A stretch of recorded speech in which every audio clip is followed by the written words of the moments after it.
You don't believe in no fate. Every day digging the grave. Stepping up here with the snakes. City of dreams, city of...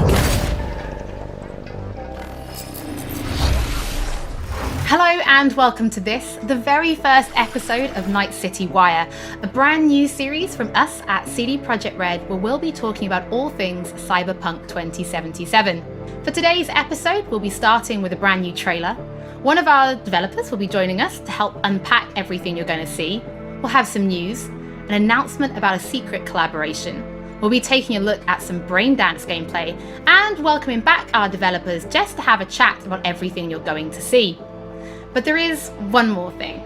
Media all over the world have been getting hands-on with Cyberpunk 2077, and when this episode finishes, you'll be able to go and check out exactly what they thought. So, let's get started. It is time to take a look at our brand new trailer, and after that, our lead quest designer Pavel Sasko will be joining us, because I've got a feeling you're going to have a few questions after watching this. So, let's take a look.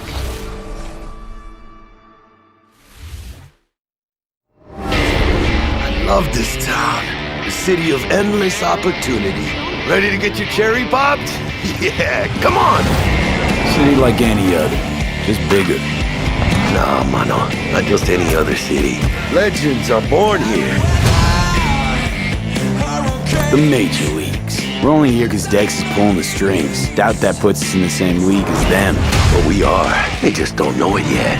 But if you got the cojones and you know how to use them, you can do damn near anything. Unless you catch a bullet. Even then, you go out with a bang, right? You know, you can make heaps more eddies as a motivational speaker. Yo, Mr. V, a pleasure. So what's the gig, Dex? You meant to come out in one piece? How about we go over the plan? There's this prototype tech, a biochip to be precise. Jobs to grab it. Guessing it belongs to a corp. Arasaka. We're robbing some heavy hitters. Thought you could blackmail me, fucker? High risk, high reward. First rule of the afterlife. Ka-ching, baby. Goes without saying, we do this on the hush. Ideally, no bodies, not a one. Sounds simple enough. He's lead, assholes! Is it gonna be dangerous? Don't you worry, mi amor. We're bulletproof. Get your ass moving now! What the fuck just happened in there? Can't stop digging Night City. Fucking major leagues. Happy now, Jackie? Yep, that's fucking high! Time to bail! Oh my god, we're so fucked.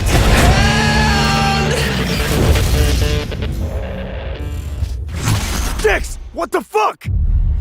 Can't risk it, V. And you, who are you?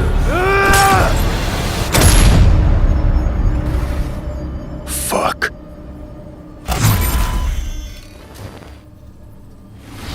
So the trailer contains footage from the game's prologue only, but there was an awful lot in it. So Pavel, why don't you try and help us unpack everything that we just saw? Oh yeah, I mean, absolutely, I can try. So, what you have just seen is only the prologue of the game. So that awesome stuff is only happening in the first few quests. What the trailer shows you is really our stage, the Night City. You know, this gigantic city built of 6 completely unique districts, surrounded by the 7th one that we call the Badlands. As a player, you are meeting Jackie. Jackie's your friend. Now, they together are trying to reach out for something that is very precious. They are trying to reach out for this chip of immortality, this gateway to eternal life. Jackie introduces you to Fixer Dexter Deshawn. He's a very important person in the social ladder of Cyberpunk. He is able to provide the player with various jobs and contracts to be able to gather money, to be able to modify their bodies, push themselves to the limits, to put their hands on the chip. But as you can expect, not everything goes as planned, and but to see it, you will have to play the game. There are an awful lot of really cool things in this trailer, and there's a few that I would just love to talk about a little bit more for the people at home. So let's start with talking about a gang called the Mox. Now, we see a few flashes of them in this trailer. I personally think they're really cool and one of my favorites, but can you give us a little bit more information about them?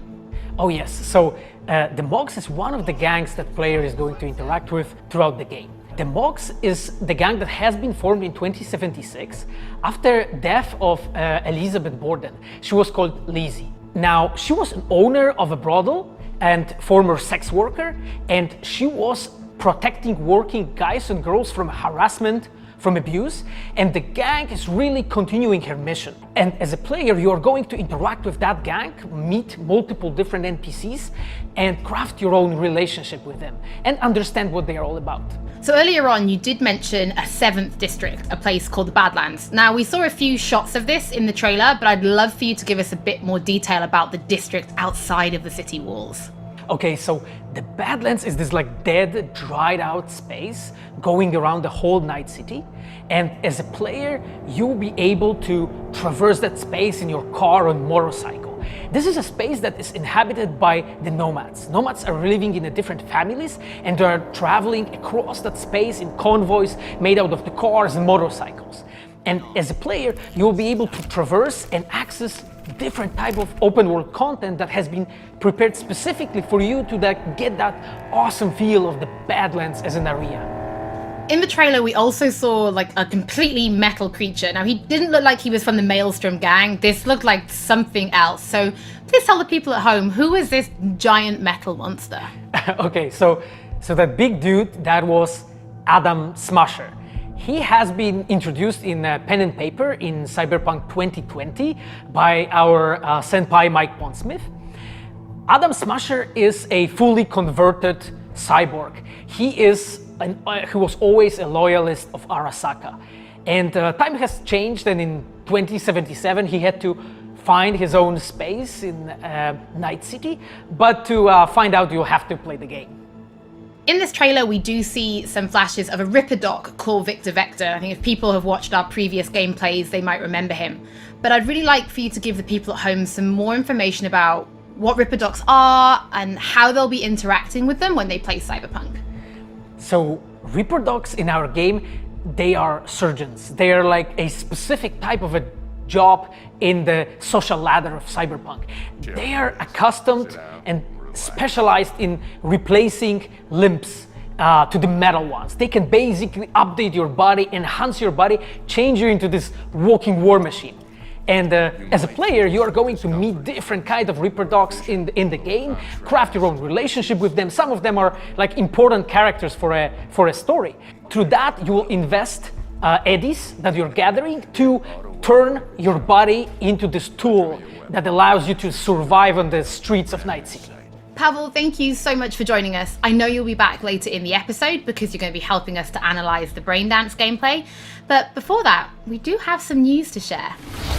Earlier in the year, we announced that if you pick up Cyberpunk 2077 on Xbox One, you'll be able to play it on Xbox Series X when the console launches.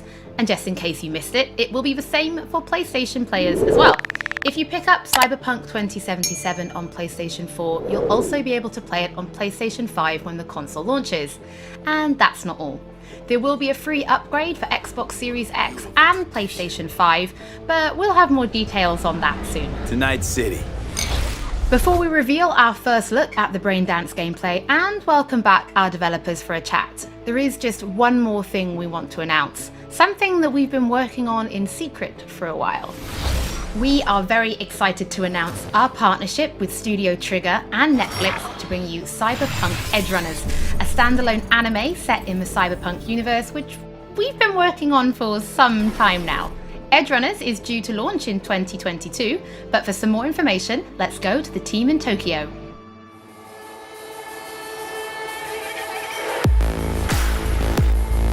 Hi, my name is Saya Elder. I am the Japan-based producer for Cyberpunk Edgerunners. What I do basically on this project is that I am a fixer, to put it in the words of the Cyberpunk universe. We are a game company.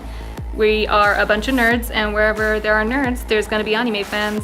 So it was always a dream for us to make anime. When we began this project, we were certain that we didn't want to make a recreation of the game. Cyberpunk Edgerunners is a standalone story set in the same universe. The stage is still Night City, but everything else is totally new. New characters, new story. I do like to think that it's going to be a great gateway for newcomers to come and check Cyberpunk game and also the Cyberpunk genre as a whole.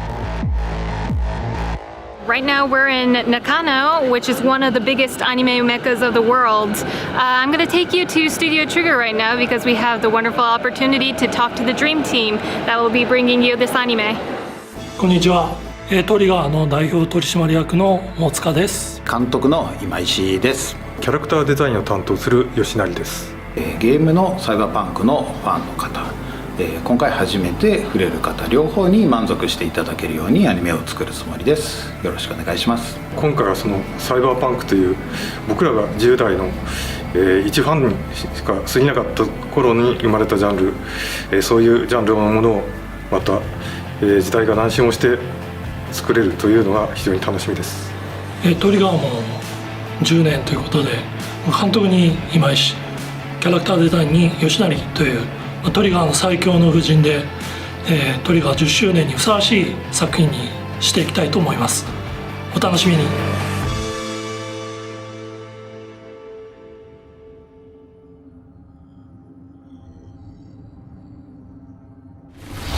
Now it is time to show you some gameplay of Braindance. This is a feature that you'll experience when you play Cyberpunk 2077. Braindance is essentially a recording of somebody else's experience.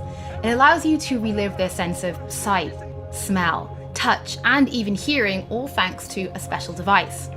After the gameplay, I will be welcoming back Pavel Sasko, and we'll also be joined by Patrick Mills, our senior quest designer and all-round lore master, who will be helping to answer your questions and give you some explanation on how you'll be interacting with Braindance when you play Cyberpunk 2077.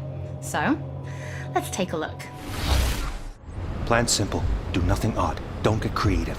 You go in, snatch the cash, get out, and we sell the BD to those psycho freaks from the studio. Got it. And remember, everything on full blast. They'll spot us extra for a wicked adrenaline high.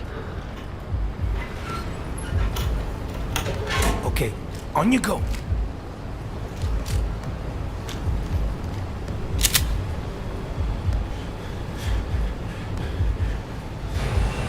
Down! Everybody! On the ground! I want to see you kissing the flooring! Money! Now! Or I will fucking drop you! I swear to God! Well, yeah, hey... now! Before I blow your fucking head off!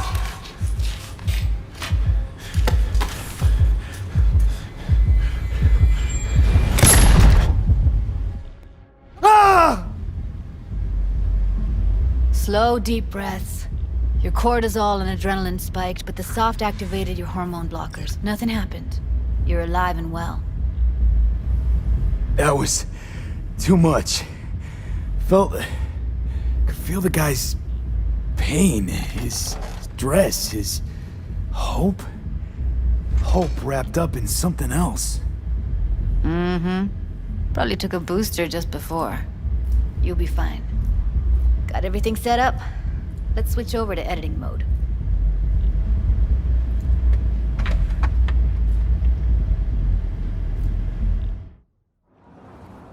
I'll sever the link to the BD Roller's sensory array. You'll be able to look around freely.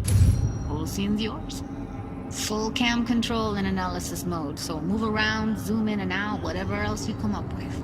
Think of it as your own little sandbox. So analysis mode, you control playback. Can even pause when you feel the need. Then you use the editor console to unpause. Try it. Plan simple, do nothing odd, don't get creative. You go in, snatch the cash, get out, and we sell the BD to those psycho freaks from the studio. Got it. Cream as hell, right? Well, that's not all. You can speed things up or rewind, whatever you like. Give it a try. Rewind, roll it back to the top. Can I? All good, neat. Now try fast forwarding a bit. Plan simple, do nothing odd, don't get creative. You go in, snatch the cash, get out. Okay. You can also reset the recording. That'll take you right back to the beginning. Try it. Now for some fun. This here's why you came in the first place. In analysis mode, you get to view and even scan details of the enviro recorded by the BD Roller. Focus on the heat, the gun this gonk gets from his buddy at the beginning. Now scan it. Plan simple, do nothing odd, don't get creative. You go in, snatch the cash, get out, and we sell the BD to those psycho freaks from the studio. And remember, getting more less. That's why I leave it at that. Okay, right here. Excellent. Let's move on. Now heads up. In analysis mode, you can ferret out background noise and conversations if the roller got close enough. This tech records everything, every little detail, even the sights and sounds the roller was never aware of. To see the sources of the recorded sensory signals, switch to the audio layer in the editor. Go ahead and try that now. Okay, good. Now you should see several sound signatures in the store. Choose one and hone in on it. Pack of 6, case of Brosif, and a couple of zappers. Okay, we have a deal today on 2 flavors, curry and surf and turf. Everybody, on the... So, any thoughts? Unbelievable. Seriously, like what's happening right next to me. Yeah, it's how BD recording implants work. They pick up everything, all the elements in the background. Then an editor tweaks them, makes them pop. Keep playing with the sound, explore it a bit. We'll move on when you get bored. What I see you kissing the flooring! Money! Net! Sometimes you can analyze extra layers in the raw, stuff the roller's cyberware picked up. Like what? Ev's got Kiroshi optics that grab infrared, meaning you should be able to grab heat signatures from her recording. Huh. Hella nice. Scanning works on peeps, too. Walk up to the wounded chick. Try scanning her. Alright, next thing. Scroll forward to the part where our artist gets a lead injection. Or I will fucking drop you, I swear to God! Well, now, fucking head off!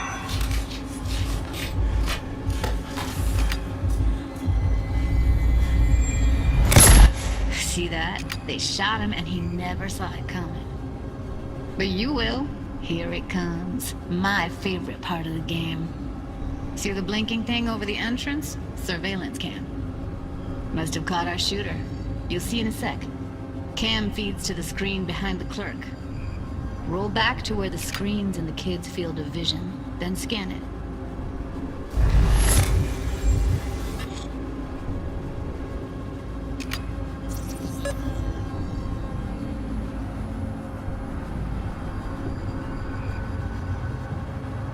His own Chumba shot him. Probably planned to all along. Must have got a nice slice of cred on the black market for a BD like this. BD freaks are ready to pay a preem for a real flatline. Anyway, if you've seen enough, you can exit.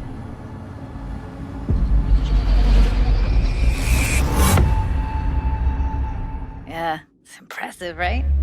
It's too bad most of the BDs we do here are only good for flogging the log.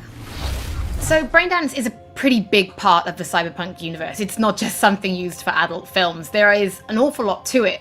And there's 2 sides I'd really like you guys to help me explore. First is the lore, so how this actually fits into the universe, and then there's the gameplay side, so how players will be interacting with it.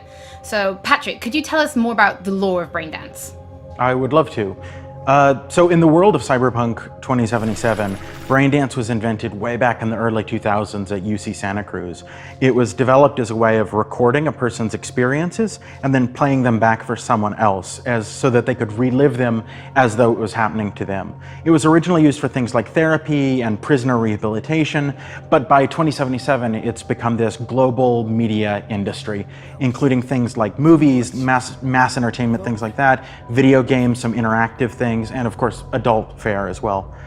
Now in our game we deal a lot with black brain dances, or XBDs as we call them, and there are different types of those, but the one that you saw in the trailer just there was a flatliner. Now that's where the person recording it actually dies during the recording, and it's popular with sort of an illicit kind of a thrill, but a mercenary can also use them for various things, and you'll see that in the game, of course. And from the gameplay perspective, we have been working a lot throughout last years trying to figure out the best way how to use the Braindance in the game as a mechanics. So what we have settled on is this Braindance editor mode. As a player, you will be able to run the Braindance in the editor mode and see different clues that have been registered on the peripheral of given actor. Now, as a player, you can slide on the timeline of that recording, back and forth, trying to uncover different clues. And that clues are actually telling a story in the game. So, as a player, you will run different investigations that will lead you to different mysteries, and you will uncover them actually using that brain dance as a mechanics in the game. So, as Pavel was saying, we use Braindance as a storytelling tool. It's not a collectible, it's not something where you're gonna go in and you're gonna play it and you're gonna be like, I've seen this before. What we use Braindance for is to give you a keyhole into the life of the residents of Night City. And we can explore things like childhood trauma, religion, various philosophical ideas in a way that you might not otherwise experience in a story about a mercenary on the tough streets. So we've tried to talk about some of the aspects that we think the community will find really exciting, but you know, while you're both here, I'd love to know, what is it about Cyberpunk that you guys are really excited for? Patrick, why don't you start? So one of the things that I'm most excited about in this game is the characters and the way they interact with the world. We've got this really interesting world that stretches all the way back to the Cyberpunk 2020 source material and all of these events and all of those things, but those don't mean anything unless they connect with characters. And so when we come up with a character, we start with their function. What is this person? What do they do in the story? But we don't stop there. We go back and we figure out, what was their childhood like? What was their upbringing like? What kind of obstacles did they face in this harsh reality, and did they overcome them? And how did they overcome them, or did they not overcome them, and why? And you can see all of those things in their environment, in their dialogues, in sort of how they operate in the world. And we come up with that for all of our characters. Now, you look at someone like Victor Vector, and you're gonna see stories about his past in his environment and in his dialogue. You know, we come up with that stuff even if we don't use it in the game, because it helps inform us as to who these characters are. And for me, I would not be myself if I would not say that I'm the most excited about our quests. Like with our Witcher 3 team, with Patrick and like everybody that has stayed with us since the Witcher 3 time, we really have grown so much. We have learned so much, and we have used all that experience to put them into the quest that we have made. And you will not find really a filler in this game. Like everything has a meaning. Like we put so much effort into making sure that everything is rewarding, is interesting, is talking about characters, as Patrick said, is talking about worlds, is talking about emotions, like touching the player in a really, like a real way. And I just can't wait to find out what you think.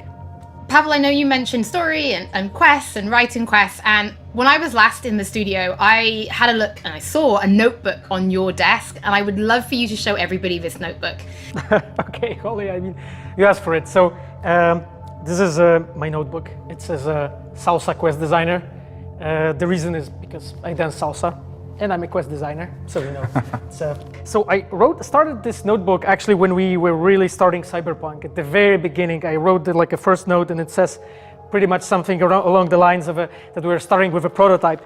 And then, you know, I kept on basically noting things that we've been working on for like next years. I remember once when our concept artists actually approached me, and they said that they want to take a look on my notebook. I was like, what for actually? And they took some pictures, and they told me, yeah, well, you know, because we are looking for a reference material for notes of a psychopathic killer. Yeah, well, you may find maybe some of my notes in the game.